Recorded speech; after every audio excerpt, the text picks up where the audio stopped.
Blood mixed with dust on Eleanor Grayson's lips as the three men laughed, tightening the ropes that bound her to the weathered post in Butte, Montana's deserted stable yard. The year was 1876, and the Montana Territory was as unforgiving as the men who had captured her after discovering her father's hidden gold cache. "You'll tell us where the rest is buried before morning," snarled the tallest of the three, his breath reeking of whiskey and tobacco as he leaned in close. "Or we'll leave you for the coyotes." Eleanor refused to flinch, even as the rough hemp cut into her wrists. At 22, she'd survived worse than these outlaws. Her father might be dead, murdered by these same men 2 days prior, but she wouldn't give them the satisfaction of breaking her. "Horace would want his little girl to be smart now," said another, his yellowed teeth visible beneath a patchy mustache. "Just tell us and maybe we'll let you ride out of here." "I'd rather die," she spat, earning herself a stinging slap across the face.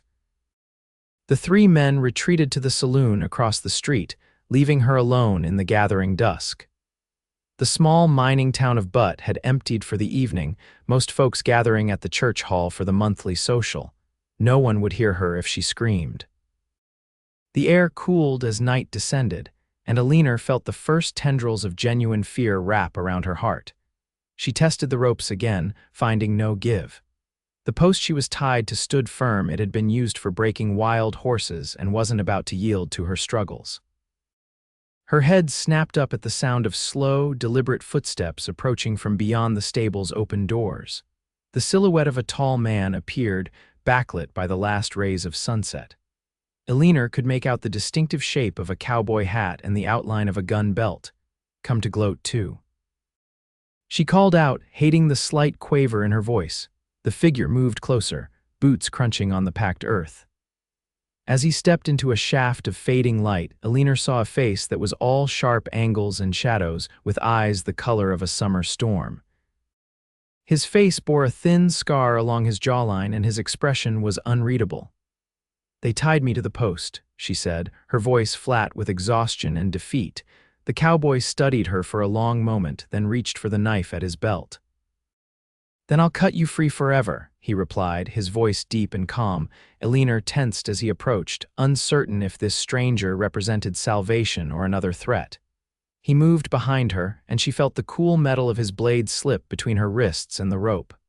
"Why would you help me?" She whispered as the first strand gave way. "Because decent men don't leave women tied to posts," he answered simply, continuing to saw at her bindings. "Name's Xavier Cross. Most folks call me Zav." "Eleanor Grayson," she replied, wincing as blood rushed back into her hands. "Those men, they killed my father. They'll be back soon." Zav cut through the last rope and caught Eleanor as her legs buckled beneath her. "Can you ride?" he asked, supporting her weight effortlessly. "Yes," she nodded, struggling to stand independently, "but they'll hunt us down." "They want my father's gold." "Let them try," Zav said, guiding her toward the back of the stable where 2 horses stood waiting, his own chestnut gelding and a Palomino mare she didn't recognize. "I know these mountains better than any man alive." Eleanor hesitated only briefly before allowing him to help her onto the Palomino. Her options were non-existent: stay and face certain death, or trust this stranger with the hard eyes and gentle hands. "Why do you have 2 horses?" she asked as he mounted the chestnut. "I was tracking those men before they reached town," he replied, adjusting his hat. "I've been after them for reasons of my own. Finding you was unexpected." They rode out through the back of the stable, keeping to the shadows as they skirted the edge of town. Eleanor glanced over her shoulder at Butte's scattered lights, wondering if she would ever return. The town had never truly been home. She and her father had arrived only 6 months earlier, after he'd struck gold in a remote claim in the mountains. "My father never trusted banks," she explained as they rode through a stand of pines. "He buried most of our gold in various locations. Those men found 1 cache, but there's more. That's what they wanted from me." Zav rode silently for a moment before responding. "Where were you headed before they caught you?" "My aunt lives in Helena. I was trying to reach her." "Helena's 4 days' hard ride from here," he said, guiding his horse around a fallen tree, and those men will expect that. We need somewhere closer to hole up while I figure out how to deal with them. Eleanor studied his profile in the moonlight. You still haven't told me why you're hunting them. His jaw tightened visibly. The one with the scar across his nose, Butcher Bill Morgan. He and his gang raided a settlement near Bozeman last year, killed everyone, including my sister and her family. I've been tracking them ever since. I'm sorry, Eleanor said softly. Don't be sorry, be alert, Xav replied, his tone not unkind but serious. We've got a long night ahead of us. They rode in silence for hours, following game trails and creek beds that wouldn't leave obvious tracks. Eleanor fought exhaustion, focusing on staying upright in the saddle. Occasionally, Xav would reach over to steady her when she swayed. Near midnight, they arrived at a small cabin nestled against a rocky outcropping. It was well hidden, with a natural spring nearby and dense pine forest providing cover. Trapper's cabin, Xav explained as he helped her dismount. Abandoned for years. I've used it as a waypoint. Inside was sparse but serviceable, a stone fireplace, rough wooden table with 2 chairs, and a narrow bed with a straw mattress. Xav lit a lantern and began building a fire while Eleanor sank gratefully onto one of the chairs. You should eat something, he said, pulling dried beef and hardtack from his saddlebags. Then rest. I'll keep watch. Eleanor accepted the food, realizing suddenly how ravenous she was. Do you think they've discovered I'm gone yet? Likely, he nodded, checking his Winchester repeating rifle before setting it within easy reach. But they're probably too drunk to organize a proper search before morning. As she ate, Eleanor studied her unexpected rescuer. Xavier Cross appeared to be in his early 30s, with the lean, weathered look of a man who lived hard in wild country. His dark hair curled slightly at the nape of his neck where it escaped his hat, and his hands bore the calluses of someone accustomed to both guns and hard labor. You're not just a cowboy, are you? She asked. Xav's mouth quirked in what might have been a smile. I've been many things, Miss Grayson. Cowhand, scout for the army, bounty hunter when necessary. These days I mostly hunt men like Morgan and his gang, for money, for justice. He poured her a cup of water from a canteen. Those men have left a trail of graves across 3 territories. The law can't or won't stop them. Eleanor felt a chill that had nothing to do with the night air. So you're a vigilante. If that's what you want to call it, he replied, untroubled by the designation. I prefer to think of myself as solving problems that need solving. After eating, exhaustion claimed Eleanor completely. Xav insisted she take the bed while he kept watch from a chair by the window. Despite her fear and the day's trauma, she fell into a deep sleep almost instantly. She woke to the smell of coffee and the soft glow of dawn filtering through the cabin's single window. For a moment, she couldn't remember where she was or why her wrists were raw and painful. Then the previous day's events crashed back into her consciousness. Xav stood at the crude stove, frying salt pork in a cast iron pan. He'd removed his coat and gun belt, though the revolver remained within easy reach on the table. Any sign of them? She asked, sitting up and wincing at her stiff muscles. Not yet, he replied, sliding the food onto a tin plate. But they'll be searching. How are your wrists? Eleanor examined the rope burns. They'll heal. He nodded and brought her the plate along with a steaming cup of coffee. We need to talk about what happens next. I aim to finish what I started with Morgan and his men, but first I need to get you somewhere safe. I can take care of myself, Eleanor said, though the statement felt hollow after yesterday's capture. No doubt, Xav replied, his expression suggesting he wasn't entirely convinced. But Morgan's gang won't stop hunting you as long as they think you can lead them to gold. Eleanor sipped the strong black coffee, gathering her thoughts. My father's main claim is about 15 miles northeast of here, hidden in a box canyon. There's a substantial cache of gold dust and nuggets buried under the floor of his cabin there. If I could retrieve it, I'd have enough to start over somewhere far from here. Or you'd have Morgan and every other desperado for miles around hunting you, Xav countered. Gold makes men crazy, Miss Grayson. I've seen it too many times. I'm not leaving without it, she said firmly. That gold represents everything my father worked for, everything he died for. And I refuse to let those murderers have it. Xav studied her for a long moment, his storm-gray eyes unreadable. Finally, he nodded once. All right, we'll go to your father's claim, but if there's trouble, we leave the gold and save our skins. Agreed. Agreed, Eleanor said, though she had no intention of abandoning her inheritance if there was any way to save it. They set out an hour later, after Xav had carefully obscured any signs of their presence at the cabin.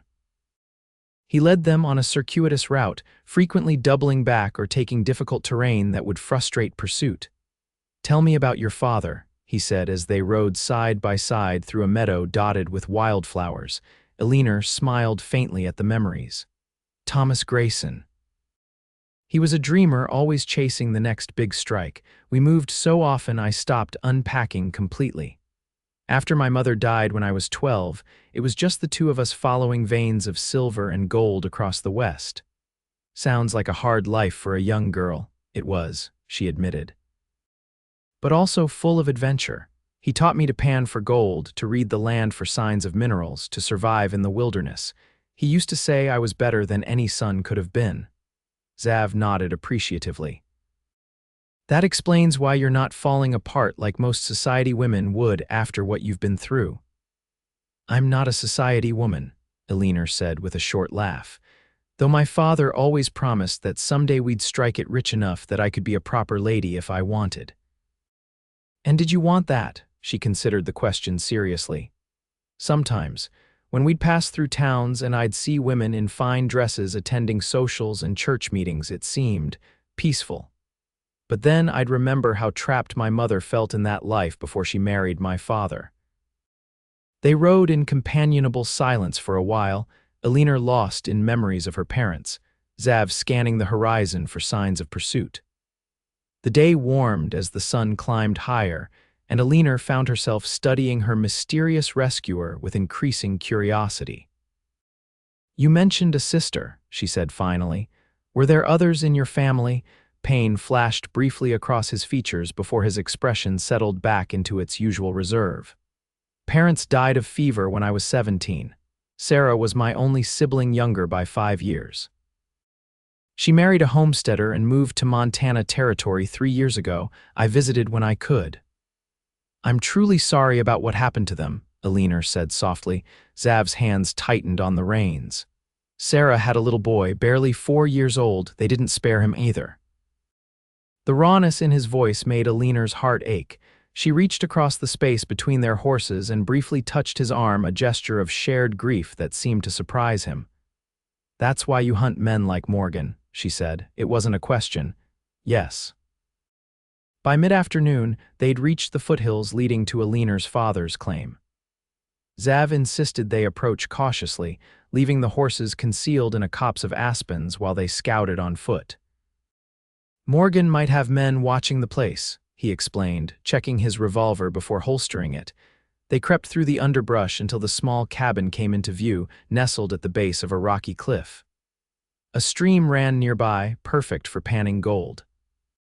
The cabin appeared deserted, with no smoke from the chimney or horses tethered outside. Wait here, Xav whispered, but Eleanor shook her head. I know the layout better than you do, she insisted, and there might be traps. He frowned but didn't argue further. Together, they approached the cabin from the rear, staying low and moving quietly. Eleanor pointed out a barely visible trip wire her father had set up as a warning system. Xav nodded approvingly as they carefully stepped over it. At the back door, they paused, listening intently. When no sounds came from within, Xav slowly pushed the door open, gun drawn. The interior was dim and undisturbed, a single room with a stone fireplace, rough wooden table, and narrow bed. A few mining tools hung on the wall, and a trunk containing clothing stood at the foot of the bed. Eleanor moved immediately to the corner near the fireplace, kneeling to pry up several floorboards with a tool from her father's workbench. Beneath was a cavity lined with oilcloth, containing several leather pouches. This is it, she said, carefully lifting out the pouches. Each was heavy with gold dust, nuggets, and several larger pieces her father had been particularly proud of. Xav kept watch at the window while Eleanor transferred the gold into a canvas sack she found in the trunk. We should take only what you can carry easily, he advised. Weight will slow us down if we need to move fast. Eleanor nodded reluctantly, knowing he was right. She selected the most valuable pieces and the smaller pouches of dust, leaving behind some of the bulkier nuggets. Even so, the sack was substantial. There's something else, she said, moving to her father's bed. She lifted the thin mattress to reveal a hidden compartment in the bed frame. From it, she withdrew a small Derringer pistol and a folded document. My father's claim paperwork, legal proof that this gold is mine. Xav nodded approvingly at her foresight. We should move out now before the sound of approaching horses cut him off. Through the window, they could see dust rising from the trail leading to the cabin. How many? Eleanor whispered, clutching the canvas sack to her chest. Xav's expression was grim. At least 3, Morgan's found us. They retreated quickly to the back door, but before they could exit, more hoofbeats sounded from that direction. They were being surrounded. Is there another way out? Xav asked urgently. Eleanor thought quickly. The root cellar. There's an old mining tunnel that connects to it. My father used it as an emergency exit. She led him to a trapdoor hidden under a worn rug, pulling it open to reveal a ladder descending into darkness. Xav went first, helping Eleanor down after him. The space was cramped and earthy smelling, with rough-hewn walls supported by timber beams. This way, Eleanor whispered, leading him through the narrow passage by memory. Above them, they heard the cabin door crash open and men's voices shouting orders to search the place. The tunnel sloped downward, becoming damper and narrower as they progressed. Eleanor's heart pounded as she heard distant shouts. They discovered the trapdoor. How far does this go? Xav whispered. It comes out near the stream, about a quarter-mile away, she replied, praying the old supports would hold. Her father had warned her that the tunnel wasn't entirely stable. They moved as quickly as possible in the confined space, Xav occasionally having to duck to avoid low-hanging beams. The sounds of pursuit grew fainter, though Eleanor couldn't tell if that meant the outlaws had given up or simply hadn't yet figured out where the tunnel led. After what seemed like an eternity, they reached a crude wooden door set into the earthen wall. Eleanor pushed it open, revealing a small cave mouth concealed by brush. They emerged onto a narrow ledge above the stream, the afternoon sun momentarily blinding after the darkness of the tunnel. We need to reach the horses, Xav said, scanning their surroundings. Can you make it to that ridge? He pointed to a rocky outcropping that would give them cover to circle back to where they'd left their mounts. Eleanor nodded, adjusting the heavy sack of gold securely over her shoulder. They scrambled up the steep slope, keeping low to avoid being spotted. The physical exertion helped distract Eleanor from her fear, though every snapping twig or displaced stone made her heart stutter. They had almost reached the ridge when a shot rang out, the bullet ricocheting off rock inches from Eleanor's head. She dropped instinctively, pressing herself against the ground as Xav returned fire, his revolver booming in the enclosed canyon. Move, he ordered, providing covering fire as Eleanor scrambled to the relative safety of the rocks above. He followed moments later, breathing hard. 2 of them coming up from the stream, he reported. The others must still be searching the cabin or tunnel. Eleanor peered cautiously around a boulder. She could see 2 men working their way up the slope, using the scattered pine trees for cover as they advanced. We're pinned down, she said, the reality of their situation becoming clear, and they're between us and the horses. Xav checked his ammunition, his expression calculating. I can create a diversion. When I do, you circle around to the north and make for the horses, and leave you here, no. His eyes met hers with surprising intensity.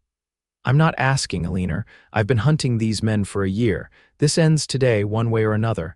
The use of her first name startled her almost as much as the finality in his tone. You can't take on Morgan's entire gang alone. I don't plan to, he said, reaching into his boot to withdraw a second, smaller revolver. I just need to thin their numbers and buy you time. I can shoot, Eleanor said, drawing the Derringer from her pocket. My father taught me. Xav's expression softened briefly. I believe you. But that pea-shooter won't do much against rifles. He hesitated, then handed her his spare revolver. 5 shots, make them count, but only if you have no choice. Your job is to get to the horses and be ready to ride out fast. Eleanor accepted the weapon, its weight unfamiliar but reassuring. Don't get yourself killed, Xavier Cross. I still owe you for cutting me free. A ghost of a smile crossed his face. I'll collect on that debt, Miss Grayson. Now go north along the ridge, then down through that stand of pines. The horses are about 300 yards beyond. Taking a deep breath, Eleanor prepared to move. Xav waited until she was ready, then suddenly stood and fired 3 rapid shots toward their pursuers. The men dove for cover, returning fire wildly. Eleanor used the distraction to slip away, moving as quickly and quietly as possible along the rocky ridge. Behind her, the gunfire continued, interspersed with shouted curses. She forced herself not to look back, focusing instead on navigating the treacherous terrain without losing her footing or the precious sack of gold. The pine forest provided welcome cover as she descended toward where they had left the horses. She moved cautiously, aware that other members of Morgan's gang might be searching the area. The revolver Xav had given her felt heavy in her hand, but she kept it ready. She had almost reached the aspens where the horses were hidden when a figure stepped out from behind a tree directly in her path. Eleanor froze, recognizing the tallest of the 3 men who had tied her to the post in butt. "Well, well," he said, his rifle trained on her chest. "Thought you'd given us the slip, didn't you, girl?" Eleanor raised Xav's revolver, but the man laughed. "You won't use that," he said confidently. "Even if you can shoot, you won't be fast enough." He stepped closer. "Now, drop the gun and hand over that sack. Might be I'll let you live if you cooperate." Eleanor's mind raced. The man was right, she couldn't outdraw him when he already had his weapon aimed.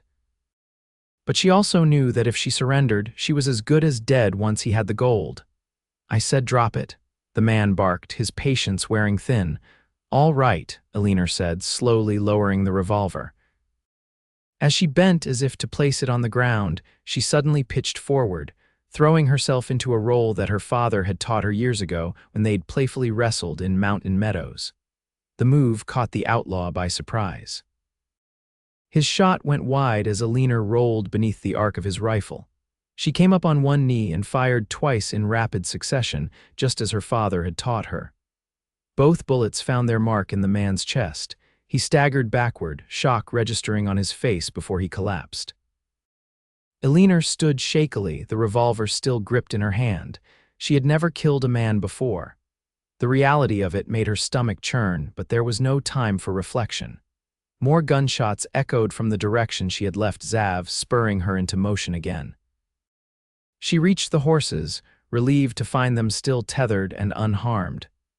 Quickly, she secured the gold to her saddle and checked that both mounts were ready to ride. Then, making a decision that went against Xav's instructions, but felt undeniably right, she mounted the chestnut gelding and rode back toward the sound of gunfire.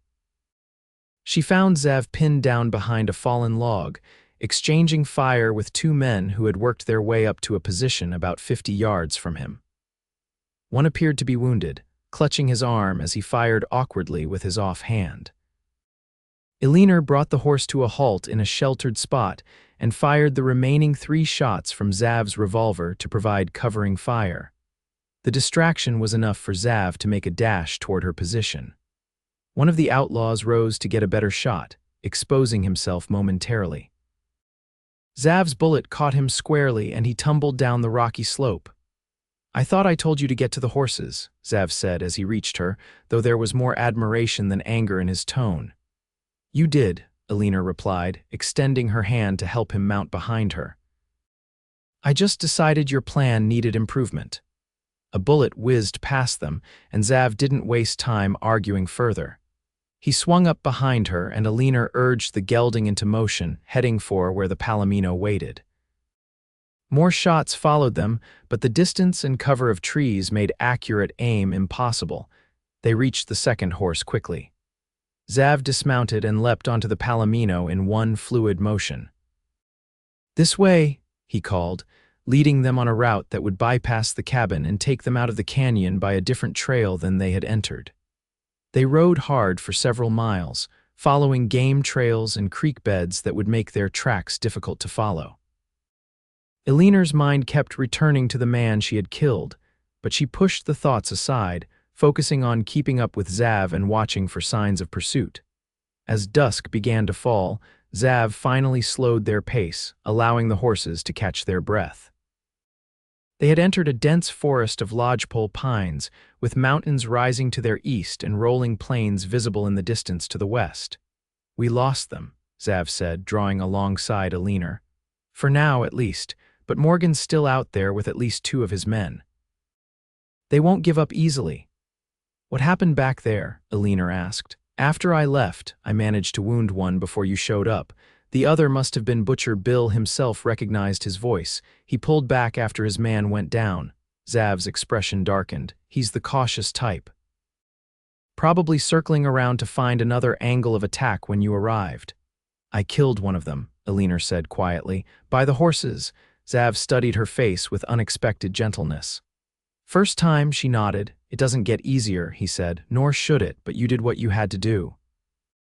They made camp in a sheltered hollow, building only the smallest of fires to cook a meager meal of jerky softened in hot water. The canvas sack of gold sat between them, a constant reminder of what they were fighting for. "What will you do with it?" Xav asked, nodding toward the sack. "If we make it out of this." Eleanor had been considering that very question. "Start fresh somewhere. San Francisco, maybe, or Seattle, somewhere with opportunities that don't involve digging in the dirt for the rest of my life." "You do well in a city," Xav observed. "You've got spirit." "What about you?" she asked. "After you, find Morgan." Xav stared into the small flames. "Haven't thought that far ahead. For a year, all I've focused on is tracking down the men who killed my sister and her family. And when it's done, when you've either killed them all or died trying." He looked up, surprised by the directness of her question. "I don't know," he admitted. "Before all this, I was saving to buy a horse ranch in Wyoming territory, had my eye on a nice spread near the Bighorns." Eleanor tried to picture this hard, dangerous man contentedly raising horses, and found the image fit better than she might have expected. Beneath his vigilante exterior was a man who understood animals and land, who might, in another life, have been a builder rather than a destroyer. "Maybe you still could," she suggested, "when this is over." Something shifted in his expression, a softening around the eyes, perhaps, or a slight easing of the tension that seemed his constant companion. "Maybe," he acknowledged, "if I live that long." They took turns standing watch through the night, though Eleanor suspected Xav slept little even during his rest period. She found his presence oddly comforting despite having known him for barely 24 hours. There was something solid about Xavier Cross, as if he were anchored to the earth in ways other men were not. Morning brought clear skies and a decision to make. Their supplies were limited, and they needed to reach civilization soon. "Helena's still your best option," Xav said as they broke camp. "Your aunt can provide sanctuary while we figure out our next move." Eleanor noted the "we" but didn't comment on it. "Helena would be the obvious choice. Morgan will expect that." "True," Xav agreed, "but we have a head start and I know routes he won't. Besides, there's safety in numbers. Helena has a proper sheriff's office and enough citizens that Morgan can't simply ride in shooting." They set out toward the northeast, Xav setting a steady pace that would cover ground without exhausting the horses. As they rode, Eleanor found herself watching him, the way he sat easily in the saddle, how his eyes constantly scanned their surroundings, the rare moments when his guard dropped enough to reveal glimpses of the man beneath the hunter's exterior. By midday, they had reached a high plateau offering expansive views of the surrounding country. Xav dismounted to survey the terrain with a small brass spyglass. "Dust cloud," he reported, pointing southeast. "Could be a cattle drive, but more likely it's Morgan and what's left of his gang." "How far behind?" "Maybe 4 hours. They're pushing hard." Eleanor felt fear rising again but pushed it down. "Then we push harder." Xav nodded approvingly. "There's a settlement called Fort Creek about 20 miles ahead. Not much more than a trading post and a few cabins, but they might have horses we can trade for. Ours need rest if we're going to outrun Morgan all the way to Helena." They continued on, stopping only briefly to water the horses and eat a cold lunch of hardtack and jerky. Eleanor's body ached from the constant riding, but she refused to complain.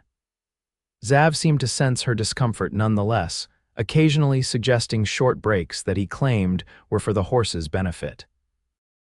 Late in the afternoon, they crested a hill and saw Fort Creek below them, a cluster of log buildings beside a swift-flowing stream. Smoke rose from several chimneys, and a few figures moved about between structures. "Looks peaceful enough," Xav said cautiously, "but we should approach carefully. Morgan might have sent a man ahead to watch for us." They circled around to approach from the west, using a stand of cottonwoods for cover as they neared the settlement. When no alarm was raised, they rode slowly into what passed for the main street, really just a muddy track between buildings. The trading post was the largest structure, with a covered porch where several men sat smoking pipes. They eyed the newcomers with interest but not hostility. Xav dismounted and helped Eleanor down, positioning himself slightly in front of her as a shield. "Afternoon," he greeted the men. "Your establishment open for business?" A gray-bearded man in a leather apron nodded. "Till sundown, what can we do for you?" "Looking to trade these horses for fresh ones," Xav said, "and to buy supplies." The man looked over their mounts with an experienced eye. "Good stock. Might be we can arrange something. I'm Jenkins, owner of this fine emporium." He extended a weathered hand, which Xav shook. "Cross," Xav replied simply, "and this is Miss Grayson. We're bound for Helena." Jenkins nodded thoughtfully.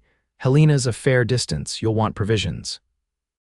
He glanced at Eleanor, noting her trail-worn appearance with curiosity but not commenting. "The missus can fix you a hot meal while we discuss terms. Been a while since we had a lady visitor."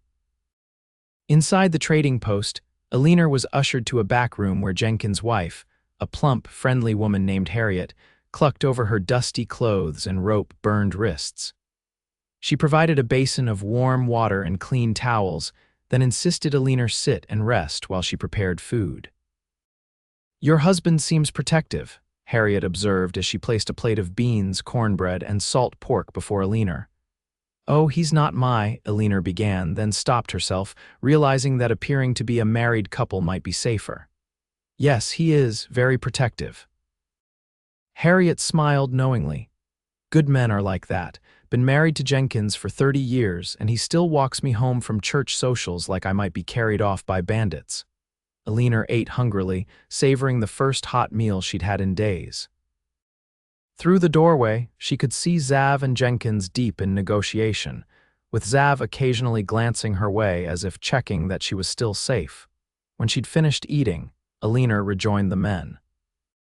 Xav had successfully arranged to trade their tired horses for fresh ones, with some additional payment in gold dust from Eleanor's sack. Jenkins had also provided supplies, food, ammunition, and a heavy woolen blanket for the cooler nights. "One more thing," Xav said, placing several gold coins on the counter. "Has anyone passed through here in the last day or so? Men asking questions, maybe?" "Rough sort, led by a tall man with a scar across his nose." Jenkins' expression darkened. "No such men have come through Fort Creek, and thank the Lord for that. Sounds like Butcher Bill Morgan and his gang. They hit a stagecoach near Virginia City last month, killed everyone aboard." "That's the one," Xav confirmed. "If they do come through, I'd advise staying clear." "They're dangerous men. You in some kind of trouble with them?" Jenkins asked, his eyes narrowing slightly. "Let's just say we have unfinished business," Xav replied, his tone making it clear he wouldn't elaborate further. They departed Fort Creek within the hour, their fresh horses making good time as they continued northeast toward Helena. The new mounts were sturdy Montana stock, not as fast as their previous horses but with more stamina for long-distance travel. "You told Mrs.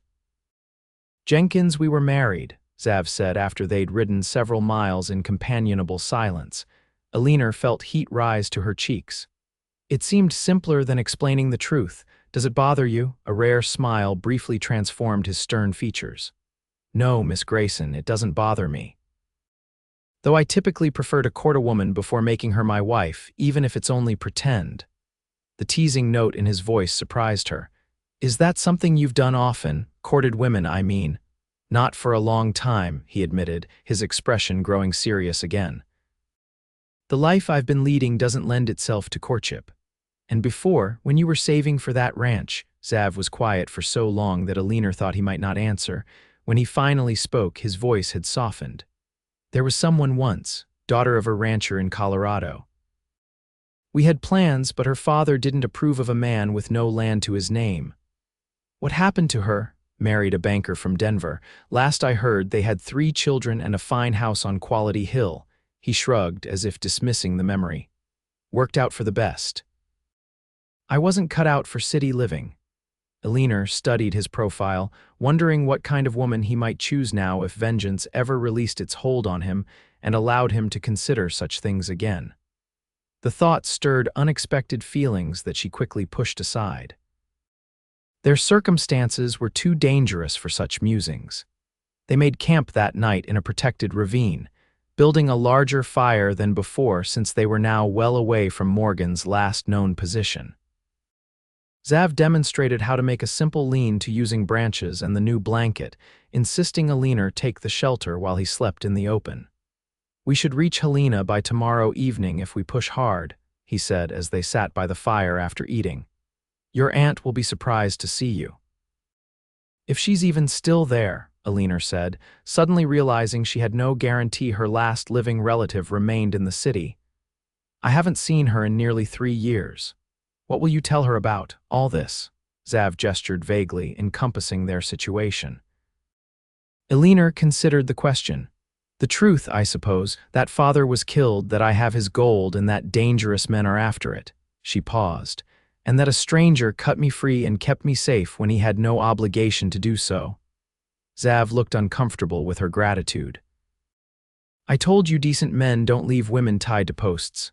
Is that all it was, decency? His eyes met hers across the fire, and for once he didn't look away.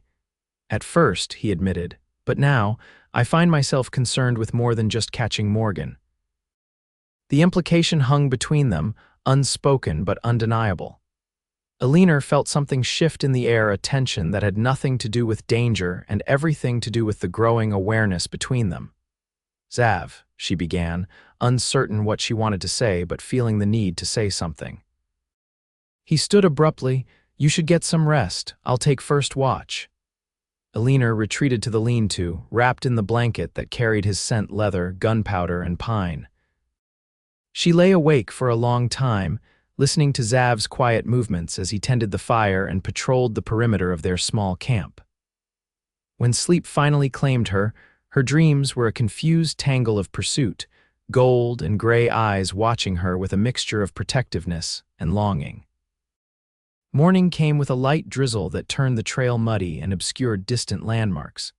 They ate a quick breakfast and set out, both aware that the weather could either help or hinder them hiding their tracks, but potentially slowing their progress.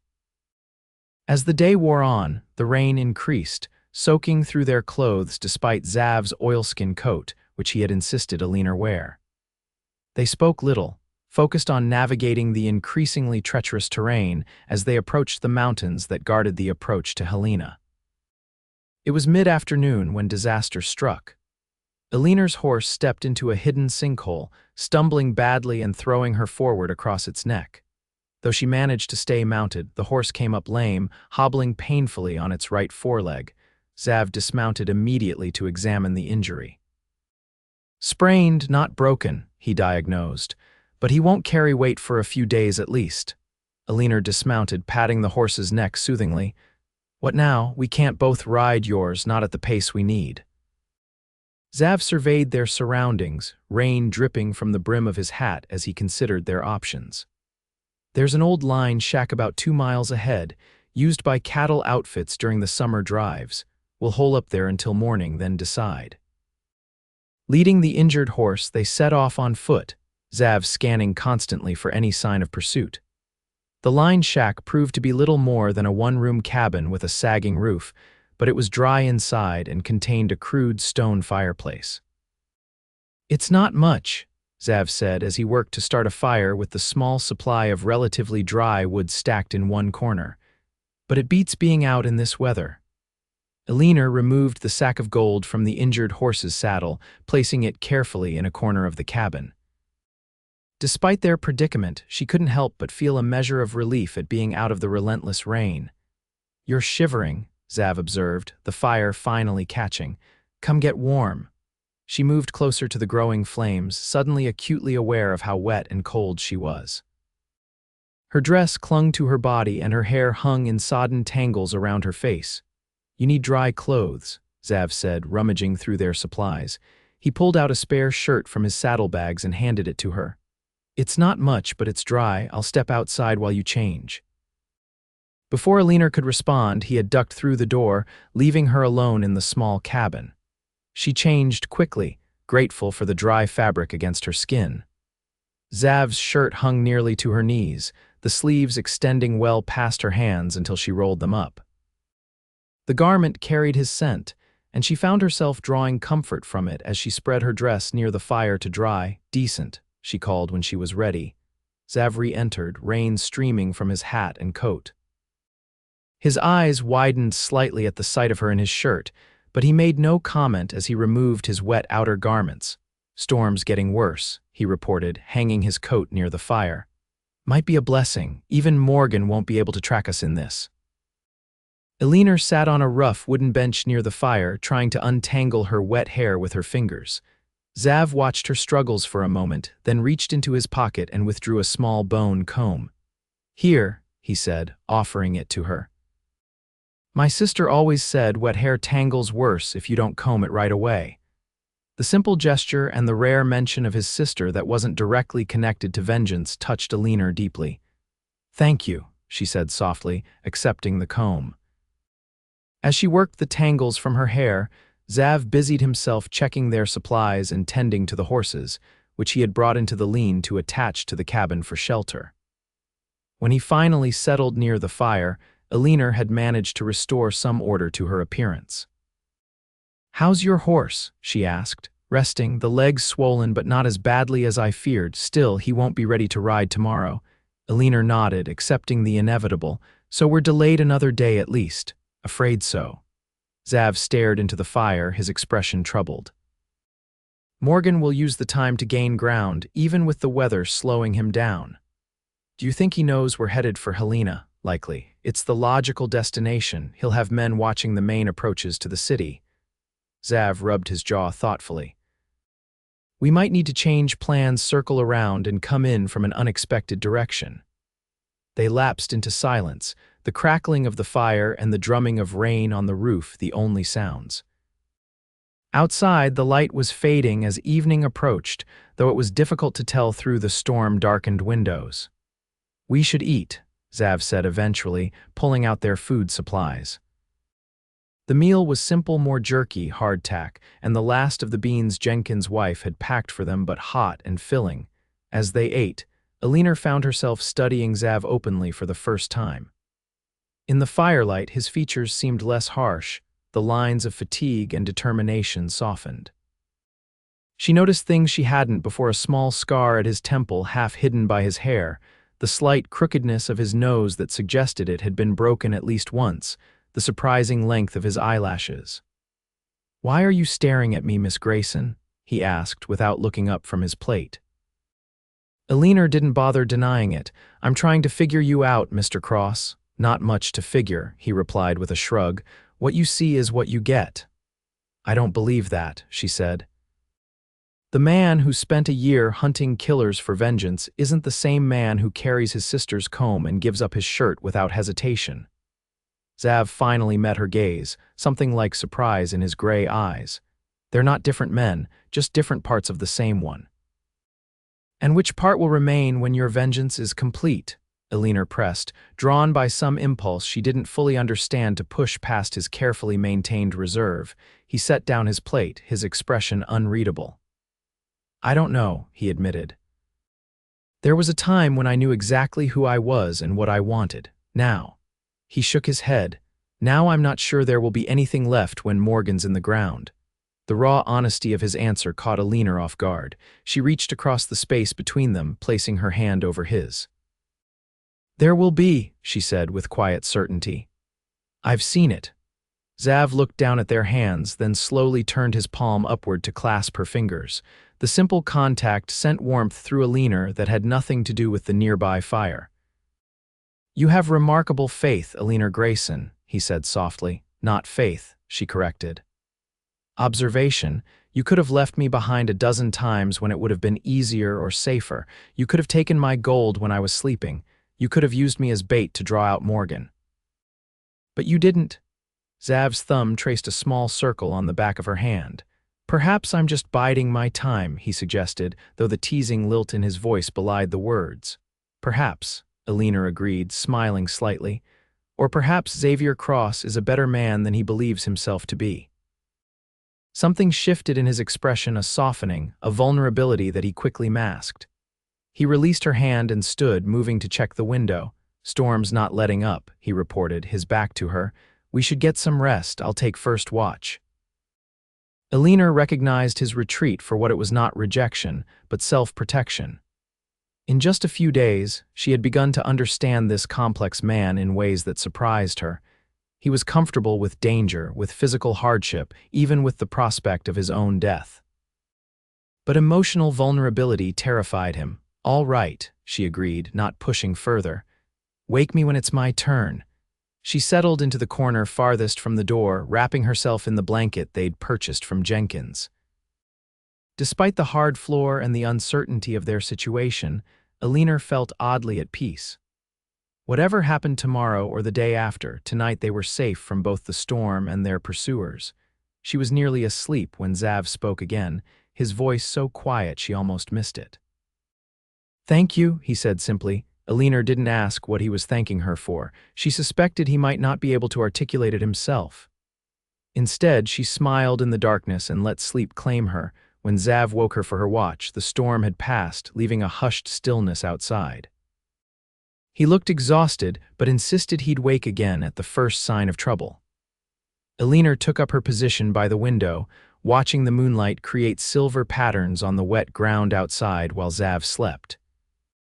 She found herself watching him more than the surroundings, the way his features relaxed in sleep, making him appear younger and less burdened. Once, he murmured something that might have been his sister's name, his brow furrowing momentarily before smoothing again. Morning brought clear skies and a decision. The injured horse was still lame, though improving. Xav examined it carefully and pronounced it might be ready to travel the following day. "One more night here, then," Eleanor said, trying to hide her disappointment. Each day of delay increased the risk that Morgan would find them. "Not necessarily," Xav replied, looking thoughtful. "There's a ranch about 10 miles east of here. Belongs to a man named Donovan. I did him a favor once, helped recover some stolen horses. He might be willing to trade us a fresh mount." "Is it safe?" Eleanor asked. "What if Morgan's watching the ranches in the area?" "It's a risk," Xav acknowledged, "but less of one than sitting here waiting for your horse to heal while Morgan closes in." They set out mid-morning, Eleanor riding double with Xav while leading the injured horse. The proximity was distracting his arms around her to hold the reins, her back pressed against his chest, the rhythm of their bodies moving together with the horse's gait. The Donovan Ranch came into view shortly after noon, a well-maintained spread with a substantial house, several outbuildings, and extensive corrals. Cattle grazed on the surrounding grasslands, and smoke rose peacefully from the chimney. Xav approached cautiously, stopping at the edge of the property to survey the area for any signs of danger. Seeing nothing suspicious, they rode up to the main house, where a weathered man in his 50s was splitting wood. He straightened as they approached, shading his eyes against the sun. Recognition dawned on his face. "Well, I'll be damned. Xavier Cross, thought you'd be dead by now." Xav dismounted, helping Eleanor down before clasping the man's hand. "Still breathing, Donovan. This is Miss Eleanor Grayson." Donovan tipped his hat to Eleanor. "Madam." "Any friend of Cross's is welcome here, though I admit it's surprising to see him with such pleasant company." Eleanor smiled, liking the rancher's direct manner. "The pleasure is mine, Mr. Donovan." Xav explained their situation, editing out the details about Morgan and the gold, but making it clear they needed a fresh horse to reach Helena quickly. Donovan listened thoughtfully, his shrewd eyes suggesting he understood more than Xav was saying. "Come inside," he offered when Xav had finished. "The missus will have dinner ready soon and we can discuss terms." The Donovan home was comfortable and well kept, with sturdy furniture and colorful quilts that spoke of a woman's touch. Mrs. Donovan, a handsome woman with silver-streaked dark hair, welcomed them warmly and insisted they stay for the meal.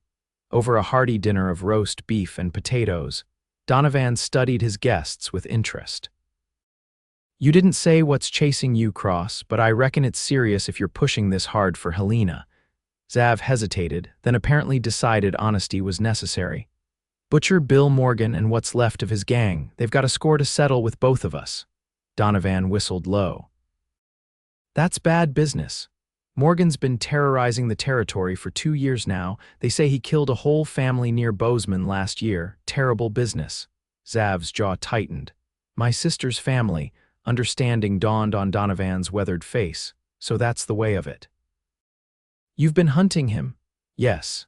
Mrs. Donovan reached across the table to pat Eleanor's hand sympathetically. "You poor dears, of course we'll help." After the meal, Donovan took Xav to the corral to select a horse while Mrs. Donovan insisted on packing food for their journey.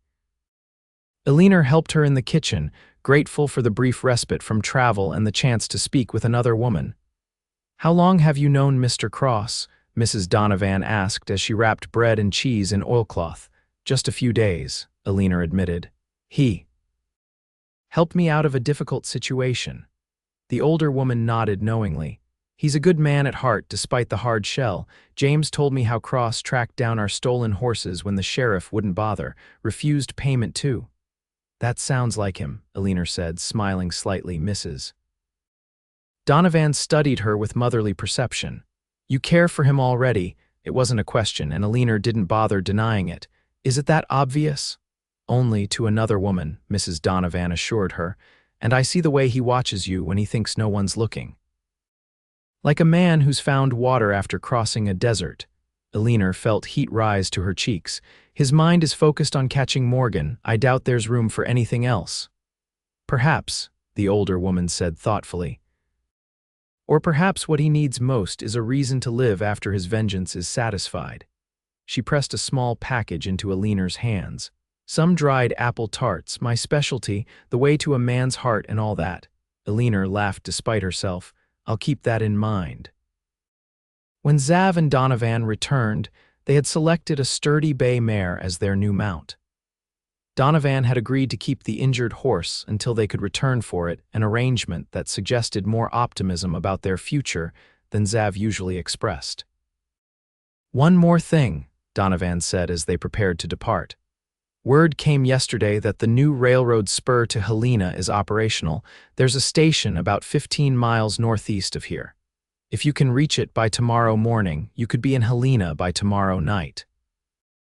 Xav's eyes lit with interest. Morgan wouldn't expect that. He'll be watching the roads. They departed the Donovan ranch with renewed purpose, planning to ride until dusk, camp briefly, then continue to the railroad station for the morning train. The bay mare proved to be an excellent mount, strong and sure-footed on the increasingly rugged terrain. As they rode side by side, Eleanor found herself studying Xav's profile again, Mrs. Donovan's words echoing in her mind. Did he need a reason to live after his quest for vengeance ended? And more importantly, could she be that reason? The thought both thrilled and terrified her. In just a few days, Xavier Cross had become more important to her than she could have imagined possible. But his heart remained fixed on revenge, and Eleanor wasn't certain there would be room for anything or anyone else until Morgan was dealt with. They made camp that night in a sheltered gully, building only a small fire that wouldn't be visible from a distance. As they ate the food Mrs. Donovan had provided, including the promised apple tarts, Eleanor found the courage to broach a subject that had been weighing on her mind. "What if we can't outrun Morgan?" she asked. "What if he catches up to us before we reach Helena?" Xav's expression hardened. "Then I finish what I started a year ago. Even if it means your life," he met her gaze steadily. My life's been borrowed time since the day I found my sister and her family dead. I've made my peace with that." "Well, I haven't," Eleanor said with sudden fierceness. "I haven't made peace with the idea of you dying, Xavier Cross, not when you have a future to consider." Something flashed in his eyes, surprise, perhaps, or a deeper emotion he couldn't quite suppress. "Eleanor, no," she interrupted. "Listen to me. You've spent a year living only for revenge. But there's more to life than that. You told me about the ranch you wanted, about raising horses. Those dreams don't have to die because your sister did." Xav stared into the fire, his expression unreadable. "Dreams change," he said finally. "People change. I'm not the same man who had those aspirations." "No, you're not," Eleanor agreed, "but that doesn't mean you can't have new dreams." She hesitated, then added softly, "maybe even shared ones." His head snapped up, his eyes meeting hers with an intensity that made her breath catch. "What are you saying, Eleanor?" "I'm saying that I care what happens to you," she admitted. "That I don't want your story to end with Morgan, whether you kill him or he kills you. I'm saying, I think there could be something between us if you were open to it." Zav's expression softened, vulnerability showing through the cracks in his carefully maintained facade. "Eleanor, he stopped, struggling visibly with words that didn't come easily to him. "You deserve better than a man like me. Shouldn't that be my decision?" she challenged gently. He reached across the space between them, his calloused fingers brushing a strand of hair from her face with surprising tenderness. "You don't know everything I've done, the lines I've crossed hunting Morgan." "I know enough," Eleanor said, holding his gaze. "I know you're a man of honor, even when it would be easier not to be. I know you've risked your life for a woman you barely knew, and I know that when you look at me, I feel." She trailed off, suddenly self-conscious. "What?" he prompted, his voice rougher than usual. "What do you feel?" "Seen," she finished simply. "Like you see me not just as someone to protect or a means to an end, but as a leaner." Something broke open in Zav's expression, a dam yielding to pressure too long contained. He moved closer, his hand sliding to cup her cheek. "I do see you," he said quietly. "From the moment I found you tied to that post, I've seen little else." The confession hung between them, changing everything and nothing all at once. Eleanor leaned into his touch, her heart racing as Zav slowly closed the distance between them. His lips met hers with gentle restraint that belied the intensity in his eyes, a question more than a demand. Eleanor answered by leaning into the kiss, her hand coming up to rest against his chest, feeling the strong, steady beat of his heart. The contact was brief but profound, a promise and a beginning wrapped into one tender moment. When they separated, Zav's expression held wonder and a vulnerability he had never allowed her to see before. "I don't have the right to ask anything of you," he said softly. "Not with Morgan still out there, not with the future so uncertain." "Then don't ask," Eleanor replied. "Just know that whatever happens tomorrow or the next day, this moment was real." They spent the night close to each other beside the small fire, not speaking much but drawing comfort from the simple presence of the other. Eleanor dozed with her head against Zav's shoulder, his arm wrapped protectively around her. For the first time since her father's death, she felt something like peace. Morning came too quickly, rousing them from their brief respite into the reality of their situation. They broke camp efficiently and set out for the railroad station, riding hard through terrain that grew increasingly populated as they neared the new rail line. The station was little more than a platform with a small wooden building, but the sight of it represented hope. Several wagons and horses were already gathered, with families and businessmen waiting for the morning train to Helena. Zav approached the ticket seller, a bored-looking man in a dusty suit. "When's the next train?" "Due in 20 minutes, the man replied, eyeing them curiously. "You folks look like you've had a hard journey." "You could say that," Zav agreed, placing coins on the counter. "2 tickets to Helena." As they waited on the platform, Zav remained vigilant, his eyes constantly scanning the surroundings for any sign of Morgan or his men. Eleanor stood close beside him, the canvas sack of gold secure in the saddlebags they'd brought with them. "You think we made it?" she asked quietly. Zav's expression was guarded. "Never count Morgan out until you've seen his body. He's crafty." The distant whistle of the approaching train brought relief and a new tension.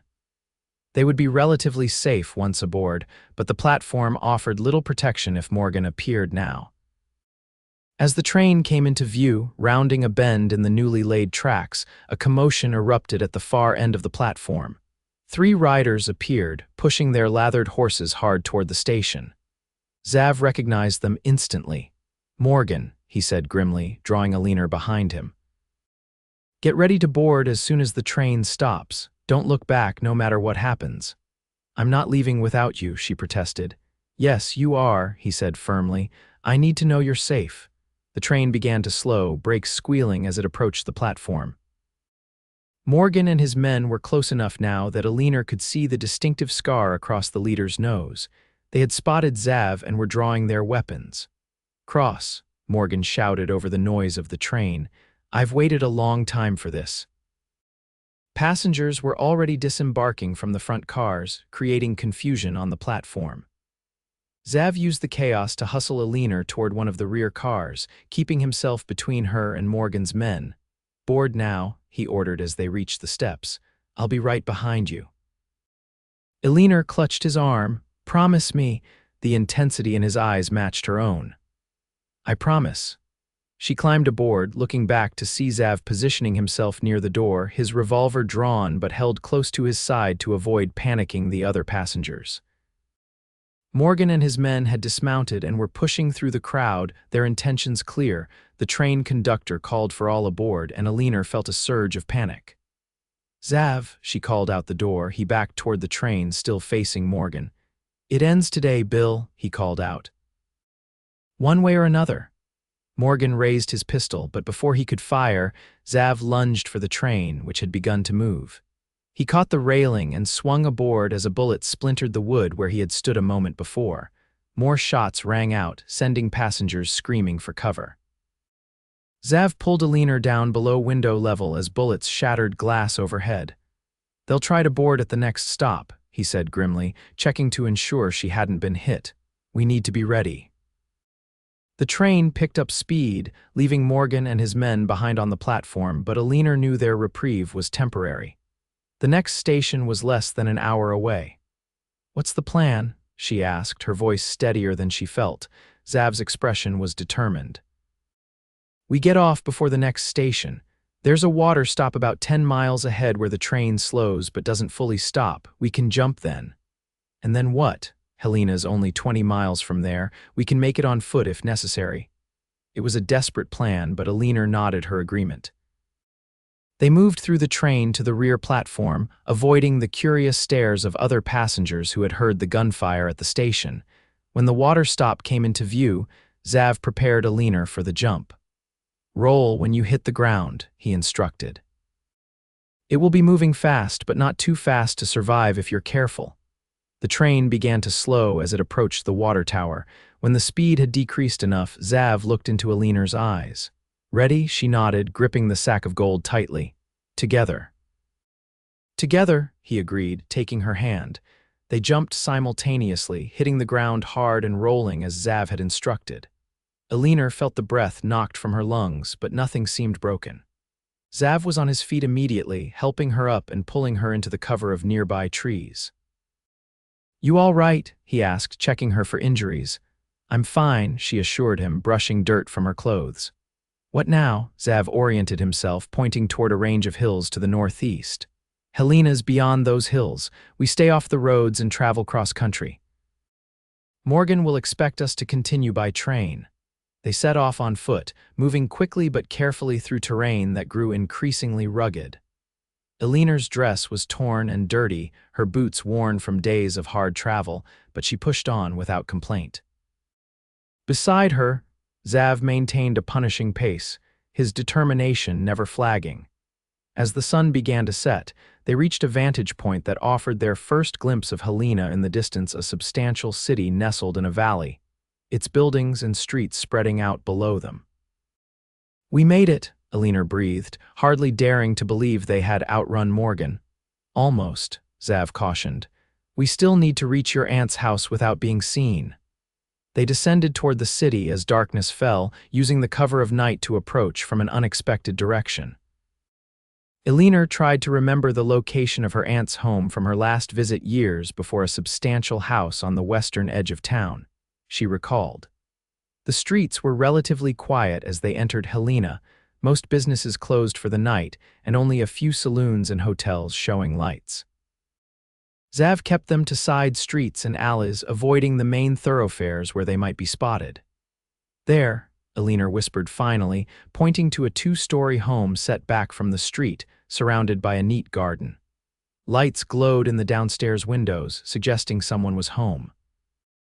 They approached cautiously, Xav insisting on circling the property once to ensure no one was watching it.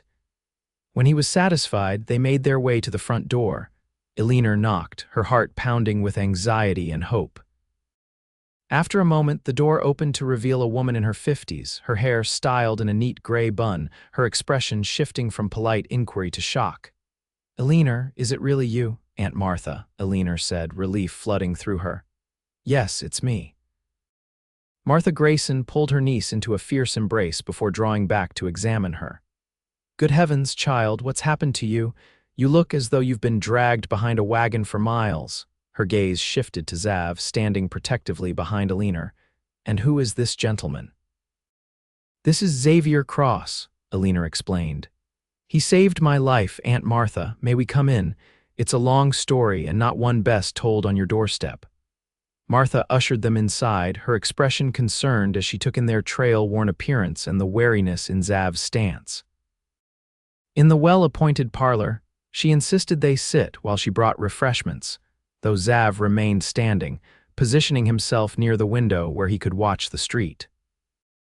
Over tea and sandwiches that tasted better than anything Eleanor could remember, she explained everything: her father's death, the gold, Morgan's pursuit, and Xav's intervention. She omitted certain details, such as the growing feelings between her and Xav, but Martha's shrewd eyes suggested she perceived more than Eleanor was saying. "So these men, this Morgan and his gang, they're still pursuing you?" Martha asked when Eleanor had finished. "Yes," Xav confirmed, speaking for the first time since they'd entered the house. "They'll be in Helena by morning, if they're not already. They know Miss Grayson has family here." Martha's expression hardened with surprising resolve. "Then we must contact the sheriff immediately." "Helena is a civilized city, Mr. Cross. We don't tolerate outlaws here." "With all due respect, madam," Xav replied, "Morgan doesn't care much for civilization, and sheriffs have a way of ending up dead when they cross his path." "Nevertheless," Martha insisted, "the law must be involved. I have some influence in this community, and I intend to use it." Eleanor recognized the stubborn set of her aunt's jaw, a family trait she herself possessed. "Aunt Martha is right, Xav. We can't simply hide and hope Morgan gives up, not in a city this size." Xav looked unconvinced but didn't argue further. "If you're contacting the sheriff, it should be done discreetly. Morgan has eyes everywhere." Martha nodded briskly. "My neighbor, Judge Harmon, can send for the sheriff without drawing attention. I'll speak with him immediately." While Martha was gone, Xav paced the parlor restlessly. "I don't like involving others," he said. "Morgan won't hesitate to kill anyone who gets in his way." "We can't face him alone anymore," Eleanor replied gently. "We've made it this far, let the law handle the rest." Xav stopped pacing, his expression troubled. "The law failed my sister, failed your father too." Eleanor crossed to him, placing her hand on his arm. "This is different. Helena isn't some remote settlement or mining camp. There's a real sheriff's office, deputies, a judge. Morgan can't simply ride in shooting." Before Xav could respond, Martha returned, accompanied by a distinguished-looking man in his 60s and a younger man wearing a sheriff's badge. "This is Judge Harmon and Sheriff Blackwell," Martha introduced them. "I've explained the situation." Sheriff Blackwell studied Xav with interest. "Xavier Cross, I've heard of you. You've been tracking Morgan for some time." "A year," Xav confirmed, his stance wary. "Well, your hunt ends in Helena," Blackwell said firmly. "My deputies and I will handle Morgan from here." Judge Harmon nodded in agreement. "Mr. Cross, while your dedication is commendable, vigilante justice has no place in Helena. We have laws and procedures." Zav's jaw tightened, but he kept his tone respectful. With all due respect, Your Honor, Morgan doesn't play by rules. He'll have men watching the main roads into town, probably the sheriff's office too, and he won't come in with guns blazing. He's smarter than that. What would you suggest then? Blackwell asked, his expression suggesting he wasn't entirely dismissing Zav's concerns. Let him come to us, Zav said. Set a trap. The sheriff considered this, exchanging a glance with the judge. What kind of trap? Morgan wants two things, Eleanor and me. Make him think he can get both. Eleanor's heart stuttered. You mean use us as bait? Absolutely not. Not exactly, Zav clarified. Morgan needs to believe you're here but vulnerable, that I'm nearby but separated from you. If he thinks he can take you and eliminate me in one move, he'll make his play. Judge Harmon stroked his beard thoughtfully. It could work, but it's dangerous. Everything about Butcher Bill Morgan is dangerous, Zav replied grimly. But this way we choose the battlefield. After much discussion, a plan began to take shape. Word would be carefully spread that Eleanor Grayson had arrived in Helena to stay with her aunt, bringing a substantial inheritance with her. Meanwhile, rumors would suggest that Zav had continued on to Virginia City, following a false lead about Morgan.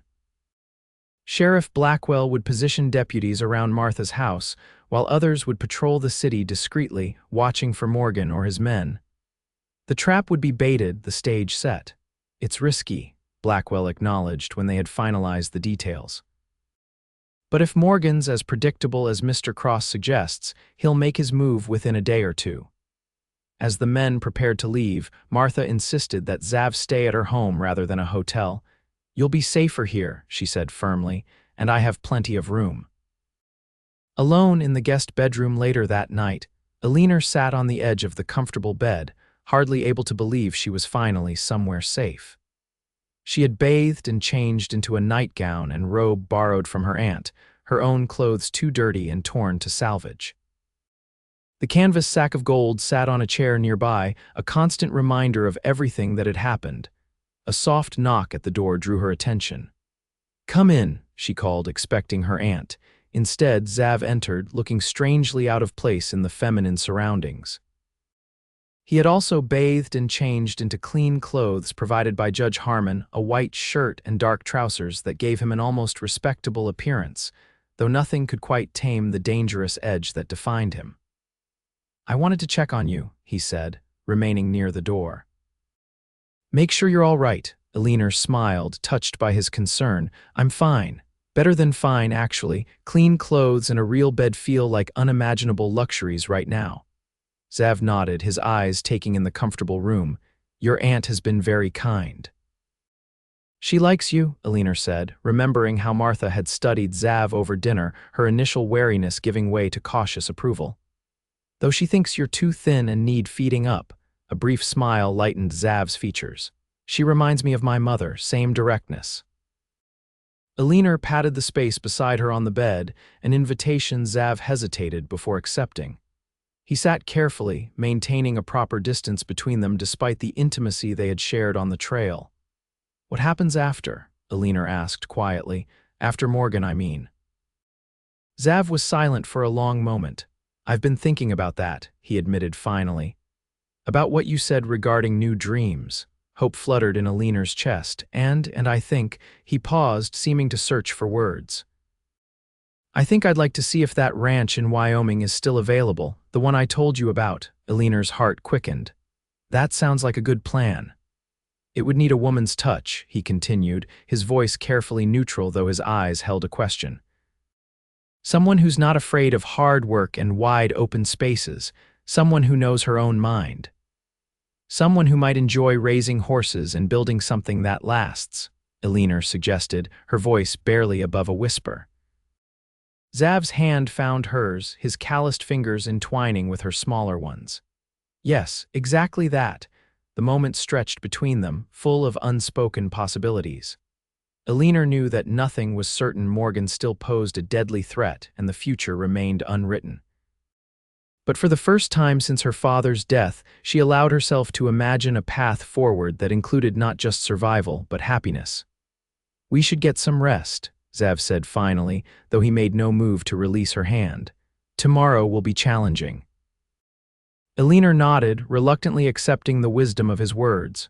Will you stay, just until I fall asleep? Something softened in Xavier's expression, a tenderness that transformed his features. I'll stay, he promised. He settled beside her on top of the covers as she lay down, one of his hands still holding hers while the other rested on his gun. It was a strange juxtaposition, the vigilante ready for danger, and the man who cared enough to keep nightmares at bay, but it encapsulated everything that made Xavier Cross the man he was. Eleanor drifted to sleep with his solid presence beside her, feeling safer than she had in weeks, despite knowing that danger still lurked just beyond their temporary sanctuary. Morning brought renewed tension as they waited for Morgan to make his move. Sheriff Blackwell reported that strangers had been seen arriving in town, men who matched the description of Morgan's remaining gang members. The trap was working now, they needed only for Morgan himself to appear. Xav spent the day in a constant state of alertness, checking and rechecking his weapons, studying the approaches to Martha's house, and instructing Eleanor on exactly what to do if Morgan breached their defenses. His tension was palpable, though he tried to hide it for Eleanor's and Martha's sake. By evening, the waiting had become nearly unbearable. Martha busied herself with preparing an elaborate dinner, while Xav positioned himself by the window, watching the street with the patience of a hunter who has tracked his prey for months. He'll come tonight, he said as darkness fell. He prefers to work in the dark. Eleanor joined him at the window, the gold safely hidden in a secret compartment in Martha's study. The sheriff has men watching all approaches, she reminded him. Morgan's gotten past better guards, Xav replied grimly. Stay away from the windows after the lamps are lit. You'll be too easy a target. Dinner was a tense affair, with conversation sporadic and forced. Martha did her best to maintain normalcy, but even she fell silent as the evening wore on, and the feeling of impending confrontation grew stronger. It was just past 10 o'clock when a soft knock came at the kitchen door. Xav was on his feet instantly, gun drawn, motioning for Eleanor and Martha to move behind the solid oak sideboard for protection. One of Sheriff Blackwell's deputies entered cautiously, his expression urgent. Morgan's been spotted, he reported in a low voice. He and 3 men approaching from the east. Xav nodded, unsurprised. They'll try to enter from multiple directions. Is the sheriff in position? Yes, sir. He has men at both ends of the street and 2 more covering the back of the house. Good. Take Miss Grayson and her aunt to the safe room we prepared. Xav turned to Eleanor, his expression brooking no argument. Now, Eleanor, please. Eleanor wanted to protest, to insist on staying with him, but the look in his eyes stopped her. This was what he had been preparing for all year, his chance to finally confront the man who had destroyed his family. She couldn't deny him that, even if every instinct screamed at her not to leave his side. Be careful, she said instead, touching his arm briefly before allowing the deputy to escort her and Martha to a small interior room with no windows and a solid door that could be barricaded from inside. As the door closed behind them, Eleanor heard Xav moving through the house, positioning himself for the coming confrontation. Martha clutched her hand, her expression showing fear but also remarkable composure for a woman unaccustomed to such violence. He'll be all right, Martha said, squeezing Eleanor's fingers reassuringly. That man has survived too much to fall now, Eleanor nodded, trying to believe it. He's lived for this moment for a year, I hope there's something left of him afterward. Martha's perceptive eyes studied her niece's face. You love him, she said simply. Yes, Eleanor admitted, the word both frightening and liberating. I do. Then make sure he knows it, Martha advised. Men like Xavier Cross need anchors or they drift into darkness. Their conversation was interrupted by the sound of breaking glass somewhere in the house, followed by a single gunshot. Eleanor flinched, every instinct urging her to rush to Xav's aid despite knowing she would only distract him. More gunfire erupted, coming from multiple directions now. Eleanor could distinguish the deeper boom of Xav's revolver among the various weapons. Shouts and the sound of running feet suggested the sheriff's men were engaged as well. Then came a crash that shook the house, something heavy falling or being thrown. A man screamed in pain, the sound abruptly cut short. Silence followed, more terrifying than the chaos that had preceded it. Eleanor strained to hear any indication of what was happening. Had Xav prevailed? Was Morgan dead? Or had the worst happened, minutes stretched interminably? Then a voice called out, not Xav's, but Sheriff Blackwell's. "Miss Grayson, Mrs. Grayson, it's over, you can come out now." Eleanor hesitated, fearing a trick. "How do I know it's really you?" she called through the door. "Your gold is hidden in the compartment behind the book of Tennyson poems in the study." Blackwell replied a detail they had shared only with him and Xav. Relief flooded through Eleanor as she unbarred the door. Blackwell stood in the hallway, his shirt torn and a smear of blood on his cheek, but otherwise unharmed. "What happened?" Eleanor demanded, looking past him. "Where's Xav?" "In the parlor," Blackwell replied, his expression unreadable. "Morgan's dead, so are two of his men, we captured the third." Eleanor brushed past him, hurrying toward the parlor with her heart in her throat. The room was in shambles, furniture overturned, a window shattered, bloodstains marking the elegant carpet. Deputies were removing a body covered with a sheet, Morgan, presumably. And there, standing by the fireplace with his back to her, was Xav. His shirt was torn and bloodied, and he held his left arm at an awkward angle that suggested injury, but he was alive. "Xav," Eleanor breathed, relief making her voice catch.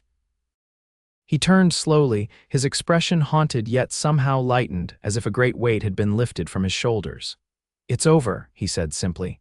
"Morgan's dead." Eleanor crossed to him, heedless of the deputies still present, and placed her hand gently on his injured arm. "You're hurt." "It's nothing," he dismissed. "Bullet just grazed me." His eyes searched her face. "You're all right?" "Yes," she assured him. "We're both fine, Martha and I." A doctor arrived shortly afterward to tend to Xav's wound, which proved to be more serious than he had admitted, a deep furrow carved into his upper arm that required stitches. He endured the treatment stoically, his eyes rarely leaving Eleanor as she helped Martha restore order to the devastated parlor. Sheriff Blackwell returned after ensuring Morgan's body was properly dealt with, bringing welcome news. The surviving gang member has confessed to everything: the stagecoach robberies, the murders, all of it, including the attack on your sister's family, Cross, said Morgan bragged about it. Xav nodded once, his expression giving away nothing of what he felt at this confirmation. "And the gold?" he asked. "Eleanor's inheritance, safe," Blackwell confirmed, "and legally hers, according to the claim papers. Judge Harmon has reviewed them and found them in order." Eleanor felt a surge of relief. Her father's last gift to her was secure a foundation for whatever future she chose to build. The next few days passed in a blur of official statements, paperwork, and recovery. Xav's wound began to heal, though Martha insisted he remain at her home rather than move to a hotel. Eleanor found herself watching him closely, uncertain what direction he would choose now that his quest for vengeance was complete. The answer came on the fourth evening after Morgan's death. Martha had tactfully retired early, leaving Eleanor and Xav alone in the restored parlor. Xav stood at the window, staring out at the night with an expression Eleanor couldn't read. "What are you thinking?" she asked softly, joining him by the window. He turned to face her, his gray eyes clearer than she had ever seen them. "I've been thinking about Wyoming," he said, "about that ranch." Hope bloomed in Eleanor's chest. "Have you?" Xav nodded, a hint of uncertainty in his expression that she had rarely seen before. "I sent a telegram yesterday. The property's still available." "And," Eleanor prompted when he fell silent, "and I'm going to buy it," he said simply. Then, with careful deliberation, "If you'll come with me," Eleanor's breath caught. "Are you asking what I think you're asking, Xavier Cross?" A smile touched his lips, a real smile, perhaps the first she had seen from him. "I'm not doing this very well, am I?" He took her hand in his. "Eleanor Grayson, I've lived the past year with nothing but vengeance in my heart. I thought there was nothing left for me after that. Then I found you tied to a post, and everything changed." Eleanor's heart raced as he continued, his voice growing stronger with each word. "I can't offer you a refined life. I'm not a sophisticated man, But I can promise you this: I will protect you, provide for you, and cherish you for as long as I live, if you'll have me." Tears welled in Eleanor's eyes. "Are you asking me to marry you, Xav?" "Yes," he said simply. "I am." "Then my answer is yes," Eleanor replied without hesitation. "I will marry you, Xavier Cross." The last of his reserve crumbled as he pulled her into his arms, his kiss conveying everything words could not promise: passion and a future neither had dared to imagine just days before. They were married 2 weeks later in Helena's small church, with Martha and Judge Harmon as witnesses. Eleanor wore a simple cream-colored dress that Martha had helped her select, while Xav looked almost respectable in a new suit, though he refused to part with his well-worn boots. After the ceremony, they boarded a train bound for Wyoming territory, the canvas sack of gold now converted to bank drafts and a modest amount of cash secure in their luggage.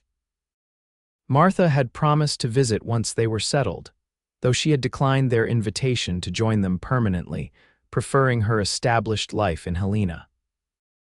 The journey to Wyoming passed pleasantly, the newly-wed couple enjoying the luxury of traveling without pursuit or danger for the first time since they'd met. Eleanor found herself studying her husband frequently, marveling at the subtle changes in him now that his burden of vengeance had been lifted. He smiled more easily, laughed occasionally, spoke of the future with a quiet optimism that grew stronger each day. The vigilante was receding, allowing the man, the rancher, the husband, to emerge. They reached their destination a week later, a sprawling property in a verdant valley beneath the towering Bighorn Mountains. The ranch house needed work, and the corrals were in disrepair, but the land was rich and promising. With Eleanor's gold and Xav's knowledge of horses, they had everything they needed to build something lasting. On their first evening as owners of the ranch, they stood together on the porch, watching the sun set behind the mountains in a blaze of gold and crimson. Xav's arm wrapped around Eleanor's waist, holding her close against the cooling evening air. "Do you remember what you said to me?" Eleanor asked, leaning into his embrace. "When you found me tied to that post in Butte," Xav smiled, pressing a kiss to her temple. "I said I'd cut you free forever." "And you did," she said softly, "not just from those ropes, but from everything that would have held me back. You gave me freedom and a future I never imagined. We gave each other a second chance," Xav corrected gently. "You cut me free too, Eleanor, from a path that could only have ended in more bloodshed and emptiness." They stood in comfortable silence as darkness fell, stars appearing one by one in the vast Wyoming sky. The house behind them was sparse but full of potential. The land around them promised prosperity with proper care. And between them was a bond forged in danger and cemented in love stronger than any rope or chain could ever be. "Tomorrow we'll start on the repairs," Xav said, his voice rich with plans and possibilities. "Build proper stables for the horses we'll breed, maybe add a room or two to the house. For the children we'll have someday," Eleanor suggested, smiling up at her husband. The look that crossed Xav's face, wonder, joy, and a hint of healthy fear, was answer enough. He drew her closer, his kiss conveying all the promises words could not contain. As they eventually turned to go inside their new home, Eleanor knew that the path ahead would not always be easy. Building a ranch from near ruin would require hard work and perseverance. But they would face each challenge together, bound not by circumstance or necessity, but by choice and love. They had both been prisoners, she of Morgan's ropes, he of his own consuming need for revenge. Now they were free to write their own story, one that began with a desperate rescue but would continue through a lifetime of shared dreams and mutual devotion. And in years to come, when their children asked how they had met, Eleanor would smile and say, "They tied me to a post," and Xav would finish, "and I cut her free forever."